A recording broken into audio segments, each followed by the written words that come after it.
बोला पानी लेके आता हूँ मैं, पास में ही कोई पानी का तालाब है। बोला तू नहीं, मैं ही लेके आती हूँ। वो गई तो वहां एक बूढ़ी औरत मिली उसको।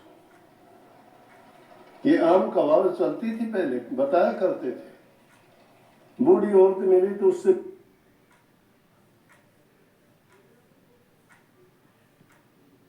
पानी दूंगी, भाई के लिए लेके जाऊंगी। बोला तू कौन है? बोला मैं तो होनी हूँ। होनी कौन सी? जो होके रहती है वो। बोले कि होनी है। बोले यहाँ क्यों बैठी है? बोला दो भाई हैं, उसका भाई गुजरेगा। बोला ये कैसे? बोला लेकिन मैं मेरे भाई को बचाने के लिए आई हूँ, आमी है वो तो। उसने उससे कही कि किसी तरह बच सकता है? बोला बच सकता है, उसकी बहन उसके लिए साथ रहे, और जो कोई विपदा आए खुद ओढ़ ले। तो विपदा तो पहले आई हुई थी। वापिस आके पानी दे के कहने लगी तेरे साथ चलूंगी। बोला मेरे साथ कहाँ चलेगी?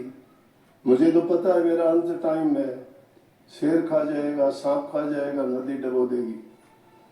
लेकिन कैसे चलते हुए अपने साथ लेके गई। सांप के लिए दूध ले लिया, शेर के लिए मांस ले लिया, और नदी के लिए कहते हैं अपनी चुन्नी ले ली कोई। सांप को तो कह दिया कि ले दूध पी ले, तुझे पेट भरना है ना, डसने से क्या मिलेगा, ये ले दूध पी ले। सांप ने जाने दिया। आगे शेर बोला कि तेरे भूख लगी है, तू इसको क्यों खाता है, ले ये मांस खा ले। शेर ने कह दिया पेट भरना है तो वो आपने दे दिया मुझे, अब क्यों खाऊंगा। आगे जब नदी आई तो उसमें जाके नदी कहने लगी डबोऊंगी। बोला कि ले तेरी भेंट चुनी ले ले नदी माता, मेरे भाई को ना डबो, घर लेगी। तो उसको उसने बता दिया था होनी ने कि तुझे बोलना नहीं है, इसकी शादी हो तो भी नहीं बोलना है।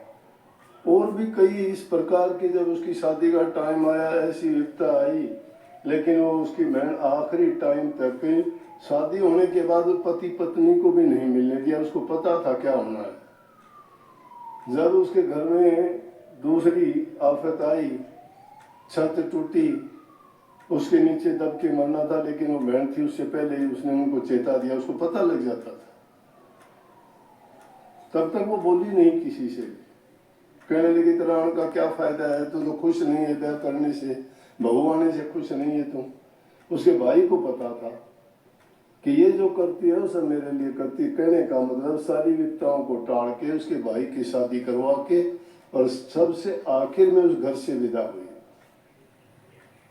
जो बात कही गई थी कि बहन अपने भाई की रक्षा के लिए, उसकी लंबी उम्र खुशी के लिए सब कुछ करने के लिए तैयार हो जाती है, इसलिए ये उस खुशी में त्योहार मनाया जाता है। तो ये तो इसके बारे में थोड़ी जानकारी देनी थी कि भाई भैया दूज का मतलब क्या है।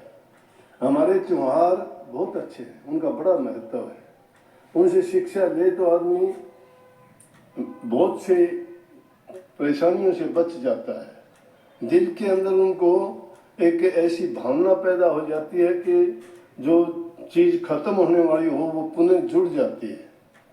और सबसे बड़ा नाता एक ही है दुनिया में, प्यार का। प्यार सब दुखों की दवा है।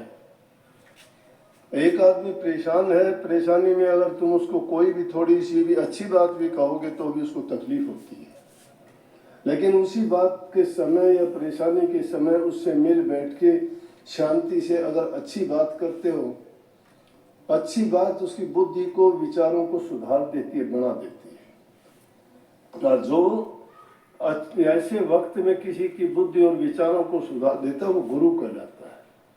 गुरु का मतलब ज्ञान देना है, समझ देना है। और उस घड़ी में, जिस घड़ी में वो घटना घटती है, उसमें किसी न किसी तरह से अगर तुम बच जाओ या किसी को बचा दो तो लंबा जीवन जीते हो, दुर्घटना का समय गुजर जाता है। अच्छे और नेक काम करने का परिणाम हमेशा नेक और अच्छा ही होता है, बुरा करने का नहीं, लेकिन करना चाहिए मन की भावनाओं से।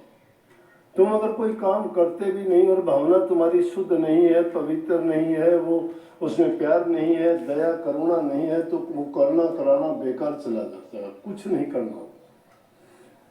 अगर शांति से प्यार से करते हो वो चीज आपको 1000 गुना फायदा देती है।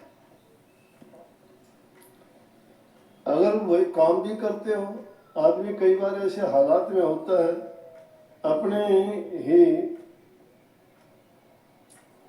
रघुकुल में राजा अजय हुआ है, बड़ा दानी था, प्रजा पालक था, न्यायप्रिय था, हर प्रकार से प्रजा के हित करने वाला था, गरीब दुखी जो भी आता था सबकी सुनता, सबको न्याय देता था, लोग बड़े सुखी थे। रघुकुल के जितने भी राजा हुए हैं उनके सबके इतिहास भरे पड़े हैं, बड़े प्रतापी राजा हुए। प्रतापी कोई भी हो सकता है, संत महात्मा फकीर नेक इंसानों की बड़ाई क्यों होती है कि